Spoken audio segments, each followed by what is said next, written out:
ভালোবাসার বীমা করেছি তাই তোমাকে পাহারা দিচ্ছে। মারতে হলে তুমি আমাকে মারো। এই চুপ, আর একটা কথা বলবো না তুমি। তুমি অনেক কথা বলছো। তোমার এই বিমার লোকজনের কারণে আমার জীবনটা শেষ।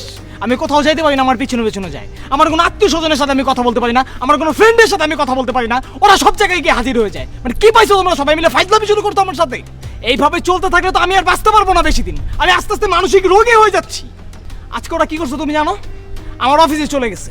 আমি আমার ম্যাডামের সাথে কথা বলতেছি, ওইখানে গিয়ে ওরা বাধা দিছে। আমার ম্যাডাম বিরক্ত হয়ে আমাকে অফিস থেকে বের করে দিছে। আমার চাকরিটাও চলে গেছে। এখন আমাকে না খেয়ে থাকতে হবে। আর এই সব কিছু হয়েছে শুধুমাত্র তোমার জন্য। এখন কেন আমাকে দোষ দিচ্ছ? তুমি যদি তখন আমাকে বিয়ে করে ফেলতা, আমার কথা ঠিকঠাক মতো শুনতা, তাহলে কি তোমাকে শায়েস্তা করার জন্য আমার এই ভালোবাসার বীমা করা লাগতো? আমার ভালোবাসার মানুষকে যেভাবে আমার করে রাখতে হয় আমি সেটাই করেছি। এইভাবে তুমি তোমার ভালোবাসার মানুষকে আগলে রাখতে পারবা না ভাই। তুমি আমার জীবনটাকে অতিষ্ঠ করে ফেলছো। আমি এইভাবে চলতে থাকলে পাগল হয়ে যাব।